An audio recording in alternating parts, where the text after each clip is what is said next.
Assalomu alaykum aziz kanalimiz obunachilari. Global tahlil studiyada Abror siz bilan. Bugun Donald Trampning Hormuz bo'g'ozidagi navbatdagi siyosiy o'yinini fosh qilamiz. Tramp ittifoqchilardan yordam so'rayapti. Go'yo xalqaro tinchlik uchun kurashayotgandek, lekin aslida bu sahna ortida nima yotibdi? Tramp 15-mart kuni ittifoqchilarga murojaat qilib, Hormuz bo'g'ozini himoya qilish uchun koalitsiya tuzishni taklif qildi. Ammo uning bu samimiy taklifi ortida butunlay boshqa maqsad bor. Asl bosqinchi o'zi urushmaydi. U boshqalarni oldinga surib, o'z manfaatlarini himoya qiladi. Tramp Eron bilan to'qnash kelmoqchi, lekin amerikalik askarlarning qoni to'kilishini istamaydi.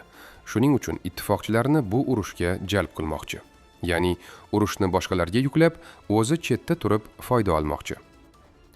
Ittifoqchilarning munosabatiga qarang. Yaponiya neftining 95%ni shu mintaqadan oladi. Trampning eng ashaddiy tarafdori hisoblangan Yaponiya bosh vaziri biz kema yubora olmaymiz dedi. Sabab, ular Eron bilan to'qnash kelishdan qo'rqadi. Germaniya ham yo'q dedi. Avstraliya esa so'rov kelmagan deya chetlab o'tdi. Trampning buyruqbozlik uslubi ittifoqchilarga yoqmayapti. Eng qizig'i jihat Xitoy. Tramp Si Szinpinga ochiq ultimatum qo'ydi. Yordam bermasangiz, uchrashuvni bekor qilaman.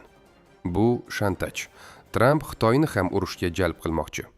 Xitoy neftining 90% Hormuzdan o'tadi. Agar Pekin qabul qilsa, Eron bilan munosabatlari buziladi. Qabul qilmasa, Amerika bilan muzokaralar barbod bo'ladi.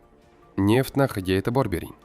Tramp bayonotidan keyin Brent $104 oshdi. Bu kimga kerak? Amerika energetika kompaniyalariga. Aynan ular Trampning asosiy homiylari. Tramp urush tahdidi orqali narxlarni oshirib, homiylarini boyitmoqda. Tramp Yevropani ham qo'rqitmoqda. Yordam bermasangiz, NATOni yomon kelajak kutadi. Bu shantajning ochiq shakli. Xo'sh, Trampning asl maqsadi nima? Birinchidan, urushni boshqalarga yuklab, o'zi chetda turish. Ikkinchidan, neft narxini oshirib, Amerika energetika kompaniyalarini boyitish. Uchinchidan, Xitoy va boshqalarga bosim o'tkazib, ularni o'z o'yiniga jalb qilish. To'rtinchidan, ittifoqchilarni sinovdan o'tkazish. Xulosa.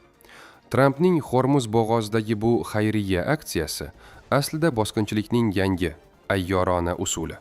U birgalikda himoya qilaylik deya turib, aslida birgalikda bosib olaylik deyapti. Farqi, bu safar amerikalik askarlar o'q uzmaydi, faqat buyruq beradi va foyda oladi. Yaponiya, Germaniya va Avstraliyaning yo'q deyishi bu makrni fosh qildi. Ular Trampning o'yinida piyon bo'lishni istamayapti.